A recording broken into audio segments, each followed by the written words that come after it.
And welcome to career plus. So my dear friends, आज की video में हम डिस्कस करने जा रहे हैं working class awareness and movements during modern India. ठीक है, यानी मॉडर्न इंडिया में किस तरह से वर्किंग क्लास में अवेयरनेस हुआ है, कौन कौन सी मूवमेंट्स चली हैं, उनका एवोल्यूशन हम डिस्कस करेंगे।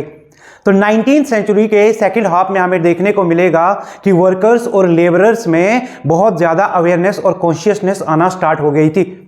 अगर हम बंगाल के प्रोविंस में बात करें कि कौन से लीडर थे जिन्होंने इस चीज़ को प्रमोट किया, तो हमें शशिपदा बनर्जी देखने को मिलेंगे। ठीक है, इस लीडर ने क्या किया, इसने एक इनफॉर्मल वर्कर्स ग्रुप इस्टेब्लिश किया, that was working mains club. ये 1874 में ये ग्रुप उन्होंने इस्टेब्लिश किया और इसका पर्पस क्या था? इसका पर्पस था कि वर्कर्स को यूनाइट करना, कि सारे के सारे वर्कर्स जो है वो यूनाइट हो जाए और वर्कर्स के जो भी कॉमन प्रॉब्लम्स हैं उनको कॉम्प्रीहेंड करना है, समझना है। शशिपदा बनर्जी जो थे, he was also a member of Brahmo Samaj. तो हम डिस्कस करते हैं कि सबसे पहले शशिपदा बनर्जी ये जो रिफॉर्मर थे, he was a member of Brahmo Samaj, member of Brahmo समाज के मेंबर थे। ठीक है, he was a reformer of Bengal. तो बंगाल के प्रोविंस से ये रिफॉर्मर हमें देखने को मिलेंगे, who was also a member of Brahmo Samaj. ठीक है, तो ये सबसे पहले अपने इंडिविजुअल एफर्ट से प्रोमोट करेंगे। ठीक है, ये सारी की सारी चीजों को, यानी working class awareness. So individual efforts से ही what he did, he promoted awareness and consciousness.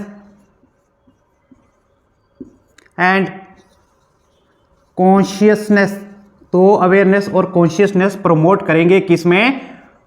Workers और लेबरर्स में। So this was an important step which was taken by Shashipada Banerjee. इन्होंने एक इनफॉर्मल वर्कर्स ग्रुप इस्टेब्लिश किया था। He established informal workers group. और ये इनफॉर्मल वर्कर्स ग्रुप कौन सा था? दिस ग्रुप वॉज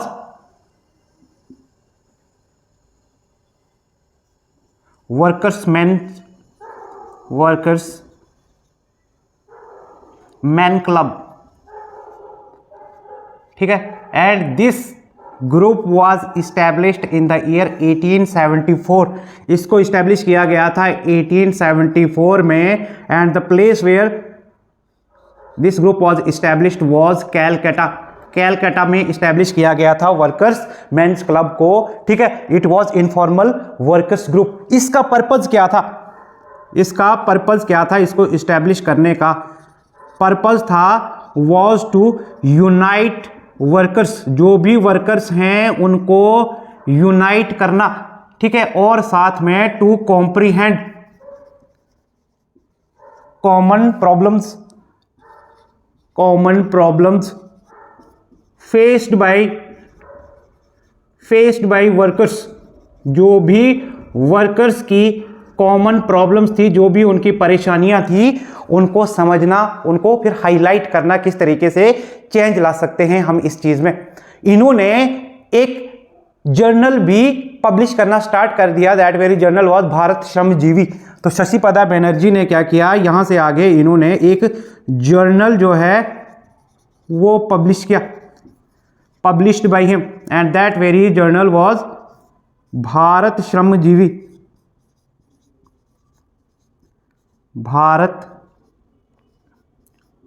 श्रमजीवी।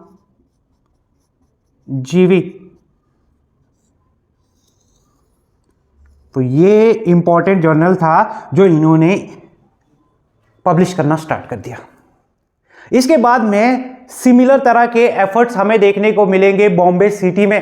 ठीक है, और जो रिफॉर्मर्स यहां पर बॉम्बे में इस तरह के एफर्ट्स लगा रहे थे, उनका नाम है NM लोखंडे। सो एनएम लोखंडे की बात करते हैं कि बॉम्बे प्रोविंस में, ठीक है, इसी तरह के एफर्ट्स जो है वो लगा रहे थे NM Lokhande.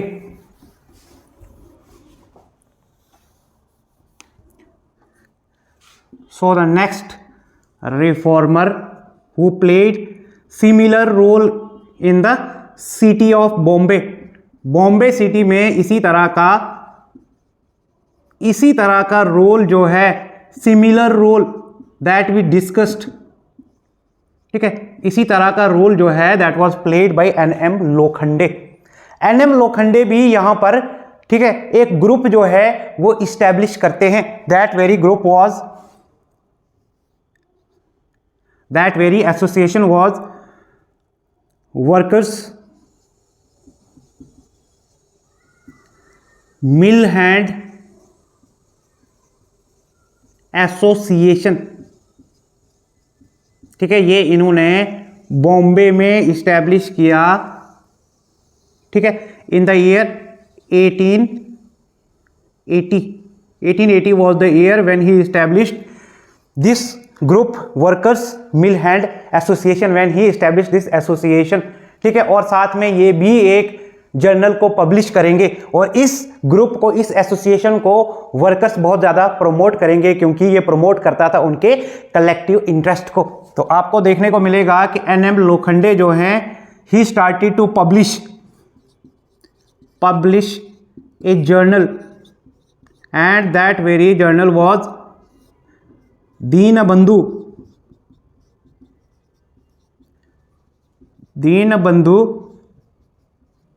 was published by this important personality NM Lokhande.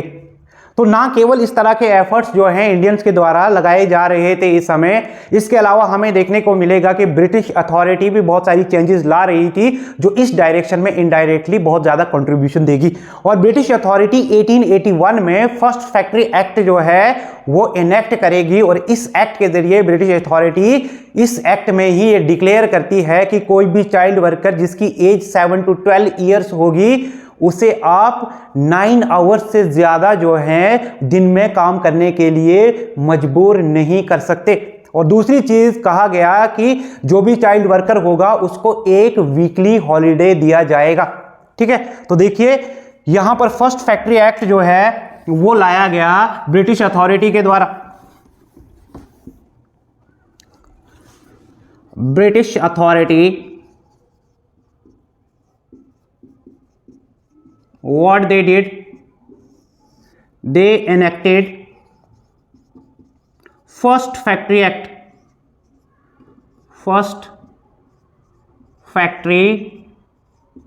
act in 1881। Important act है ये फर्स्ट फैक्ट्री एक्ट इन 1881, ठीक है। According to the provisions of this act, इसके प्रोविजंस क्या कहते हैं कि no child worker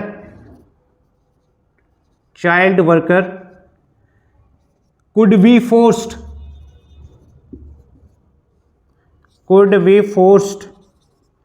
to work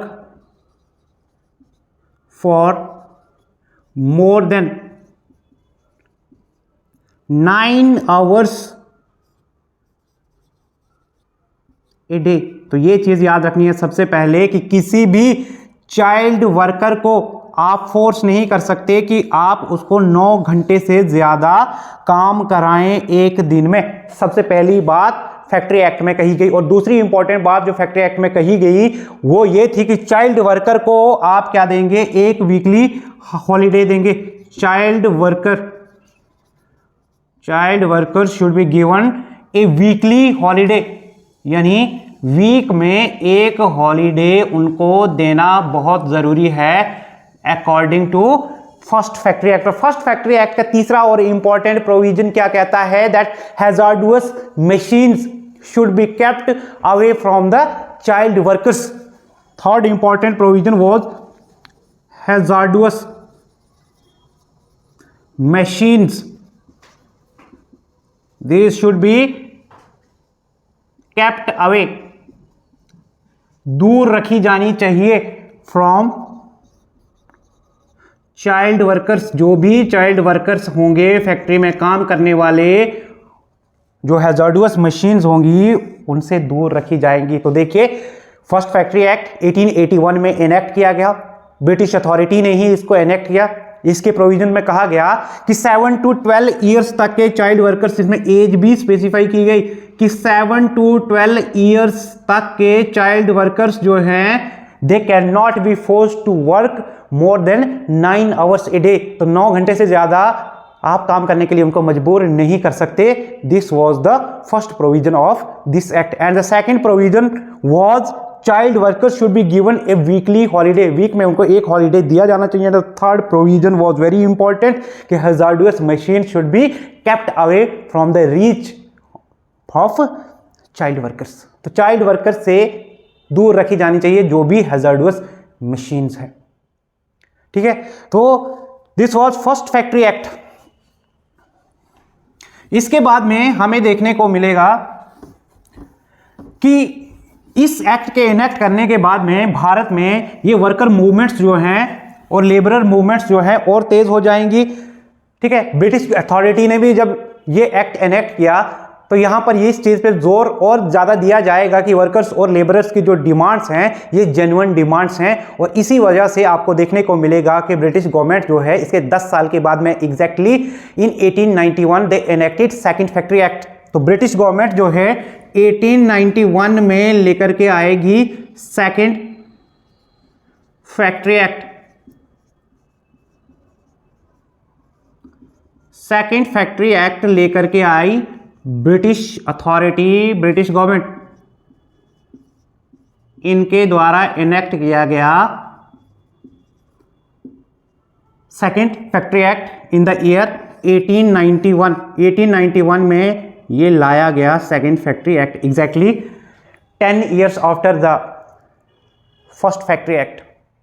और यहां पर देख लीजिए कि यहां पर और भी ज्यादा, ठीक है, चाइल्ड वर्कर्स को सेफगार्ड करने के लिए क्या किया गया, कहा गया कि अब चाइल्ड वर्कर्स को 7 घंटे से ज्यादा फोर्स नहीं किया जा सकता एक दिन में काम करने के लिए। सो द ड्यूरेशन जो है, सबसे पहली बात जो है ड्यूरेशन,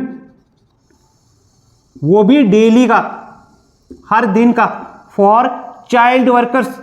चाइल्ड वर्कर्स जो होंगे, ठीक है, एज तो वही सेम रहेगी 7 to 12 ईयर्स के चाइल्ड वर्कर्स का डेली ड्यूरेशन जो रहेगा वो क्या रहेगा, मैक्सिमम 7 hours। दैट मीन्स कि अब 9 से सीधा का सीधा 7 hours पर ला दिया इन्होंने डेली का उनका ड्यूरेशन जो रहेगा। यानी हर दिन चाइल्ड वर्कर्स मैक्सिमम 7 ही घंटे काम करेंगे। पहले 9 था, अब कहा कि 7 घंटे से ज्यादा आप उनको फोर्स नहीं कर सकते काम करने के लिए। This was the provision of second factory act, ठीक है। दूसरी चीज, अब यहां पर पहली बार विमेन की बात की गई, विमेन की बात की गई, औरतों की बात की गई, जहां पर कहा गया कि विमेन को आप 11 hours से ज्यादा काम नहीं करा सकते एक दिन में फैक्ट्री के अंदर, ठीक है। विमेन को क्या किया जाएगा, मैक्सिमम 11 hours जो है वो काम कराएंगे एक दिन में, इन ए डे।